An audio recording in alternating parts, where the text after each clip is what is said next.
تقریب حضور سے صحابہ سے ثابت ہے ضرور کرو ضرور کرو ضرور کرو، عضوا علیہا بالنواجذ، اپنے دانتوں سے پکڑ لو اس کو. اور جو تقریب ثابت نہیں حضور سے اور صحابہ سے، یقیناً یہ کہیں باہر سے آئی ہے. یا تو ہمارا خاندانی پس منظر جو ہے، اکثر تو ہندوؤں سے مسلمان ہوئے، وہ سادات ہوں، صدیقی ہوں، فاروقی ہوں، عثمانی ہوں، وہی ہیں نا جو باہر سے آئے تھے. باقی تو اکثریت یہیں سے، وہ اپنا ہندوانہ پس منظر لے کر آئے. تو جس کا ثبوت صحابہ کے دور میں نہیں، وہ یقیناً باہر سے آئی ہوئی چیز ہے. اس میں پھر سادگی نہیں، اس میں کمی نہیں، جڑ سے کاٹو اس کو. اس بنیاد پر ہم نے 5 فیصلے کیے، ذرا سن لیجئے آپ بھی، اگر آپ کوئی سوشل ورک کرنا چاہیں اس کو عام کریں.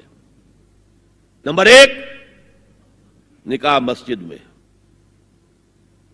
حدیث موجود ہے، ترمذی شریف کی روایت، اعلنوا ھذا النکاح واجعلوہ فی المساجد. نکاح کا اعلان عام کیا کرو، مسجدوں میں منعقد کیا کرو. میں حیران ہوتا ہوں کیوں نہیں علماء کرام نے اس کی طرف توجہ دلائی. حدیث ہے.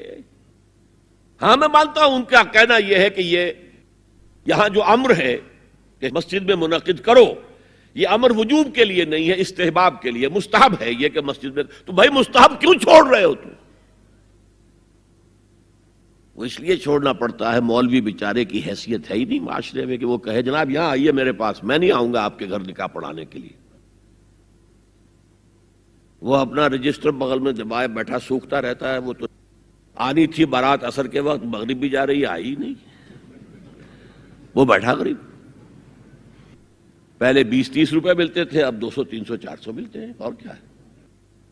میں نے انہیں یاد دلایا دیکھو شرم کرو. عیسائیوں نے آج تک اپنے چرچ کی اور اپنے پادری کی عزت یہ رکھی ہے کہ شہزادے اور شہزادی کی شادی ہوگی وہ بھی پادری چرچ میں آئیں گے. شہزادے کی شادی ہو رہی ہے تو جو ان کی پارلیمنٹ کے ساتھ ہے چرچ، وہاں شادی ہوگی. وہاں پردہ نہیں ہے، لڑکا لڑکی دونوں آمنے سامنے کھڑے ہو کر قول و قرار کریں گے. ہمارے ہاں پردہ ہے تو اس لیے لڑکی کے گھر بھی جائیں گے تو لڑکی تو محفل میں نہیں آئے گی. لڑکی کا ایک وکیل ہوگا، وہ وکیل اجازت لے کر آئے گا، 2 اس کے گواہ ہوں گے، اس کے سامنے اجازت لی گئی، پھر وہ نکاح خواہ کو اجازت دیں گے، وہ نکاح پڑھا دیں گے. پہلی بات یہ ہو گئی کہ نکاح مسجد میں. نمبر 2، نکاح کے موقع پر کوئی دعوت طعام نہیں، کوئی ثابت نہیں. دعوت طعام صرف ایک ہے، وہ ولیمہ ہے. اور اس قدر معقول بات ہے، سب باپ اپنے سینوں پر ہاتھ رکھ کر سوچیں اور میری بات سنیں. کیا بیٹی کو گھر سے رخصت کرنے کا وقت جو ہے وہ خوشی کا وقت ہوتا ہے؟ جب بیٹی گھر سے جا رہی ہو، کوئی جانور بھی آپ قربانی کے لیے، کوئی مینڈھا کو بکرا لے آئیں 8-10 دن پہلے اور بچے مانوس ہو جائیں تو وہ جب آپ ذبح کرتے ہیں تو پچھاڑے کھاتے ہیں کہ نہیں بچے؟ اور یہ لخت جگر ہے، نور چشم ہے، 18 20 22 برس گھر میں رہی ہے، وہ جا رہی ہے.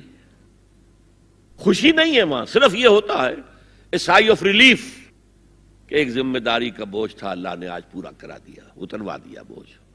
پھر بھی اندیشہ ہوتا ہے، پتہ نہیں مزاج ملے نہ ملے، نئے ماحول میں جا رہی ہے، وہاں جا کر ایڈجسٹ ہو یا نہ ہو، اندیشے پھر بھی ہوتے ہیں ذہن کے اندر. تو ان سے مرغ پلاؤ کھانا اور متنجن کھانا کوئی معقول بات نہیں ہے. معقول بات کیا ہے؟ لڑکا، اس کا گھر آباد ہوا ہے، وہ ولیمہ کرے، اس پر باقاعدہ حدیث اولبو ولو بشاۃ، ولیمہ ضرور کرو چاہے ایک ہی بکری ہو تمہارے پاس، ذبح کرو، کاٹو، کھلاؤ گوشت اپنے دوستوں کو، احباب کو. یہاں تک کہا کہ بیس طعام الولیمہ، برا کھانا ہے ولیمے کا کہ اس میں غریبوں کو نہیں بلایا جاتا. ظاہر بات ہے مسلی کھلانے کے لیے تو ولیمہ نہیں ہوتا، اپنے احباب کو، دوستوں کو بلایا جاتا ہے. پھر بھی میں تم سے کہتا ہوں کہ جسے ولیمے کے لیے بلایا جائے وہ اگر نہیں جائے گا تو اللہ اور اس کے رسول کے حکم کی نافرمانی کرے. تو جس رسول نے اتنی تفصیل سے حکم دیا ہو ایک دعوت کا، وہ دوسری دعوت میں بھی خیر ہوتا نہ بیان کرتا؟ جب نکاح مسجد میں اور کوئی دعوت تعام نہیں تو بارات کا تصور خلاص. بارات کس بلا کا نام ہے؟ قرآن میں تو کوئی ذکر ہی نہیں، عربی میں یہ لفظ ہی نہیں. اجتماع طرفین مسجد میں ہوا، نکاح ہوا. لڑکی کو، حضرت فاطمہ کو رضی اللہ تعالی عنہا، کچھ خواتین جا کر چھوڑ آئی تھی اس حجرے میں جو ایک انصاری صحابی نے حضرت علی کو دیا تھا. ان کا تو کوئی گھر بھی نہیں تھا. کوئی حضرت علی آئے ہوں اور آ کر وداع کرا کے لے کے گئے ہوں، کچھ بھی نہیں. چوتھی چیز، جہیز کا کوئی تصور اسلام میں نہیں. خالص ہندوانہ رسم، خالص ہندوانہ رسم، خالص ہندوانہ رسم. ہندوؤں میں کیوں ہے؟ وہ اس لیے ہے، معقول بات ہے کہ لڑکی کا وراثت میں کوئی حصہ ہے ہی نہیں. وہ تو جب گھر سے نکل رہی ہے کچھ دے دلا کے رخصت کر دو. دان دہیج یہ خیرات ہے، لڑکی کا حق کوئی نہیں ہے گھر پر. اسلام میں تو لڑکی وارث ہے. والد فوت ہوں گے، وراثت تقسیم ہوگی. والدہ فوت ہوں گی، کوئی ان کی ہے ملکیت، وہ تقسیم ہوگی. شادی کے موقع پر کوئی جہیز اسلام میں نہیں، قطعاً نہیں. غلطی سے حضرت فاطمہ کے جہیز کو جہیز کہہ دیا گیا. وہ جہیز کیا تھا؟ ایک پیسہ بھی حضور کے اپنی جیب سے نہیں تھا. اس شادی میں خاص بات کیا تھی کہ دولہا کے ولی بھی حضور ہی ہے. اور کون ہے؟ علی کا کون تھا مدینے میں؟ اور دلہن کے والد بھی حضور ہیں. اب حضور پوچھتے ہیں حضرت علی سے، تمہارے پاس مہر دینے کے لیے کچھ ہے؟ عرض کیا میرے پاس تو کچھ نہیں. وہ فقراء صحابہ میں سے تھے. فرمایا مہر تو دینا ہے. تمہارے پاس ایک زرہ ہوتی تھی؟ جی ہاں زرہ تو ہے. انہوں نے یہ سمجھا زرہ تو جہاد کے لیے ہے، کوئی وہ دولت تو نہیں ہے. فرمایا جاؤ اسے بیچو یا گروی رکھ کے قرض لے کر آؤ. وہ گئے، حضرت عثمان نے خرید لی اور کچھ دنوں کے بعد واپس کر دی ہدیتاً. یہ زرہ میں ہدیہ آپ کو کر رہا ہوں.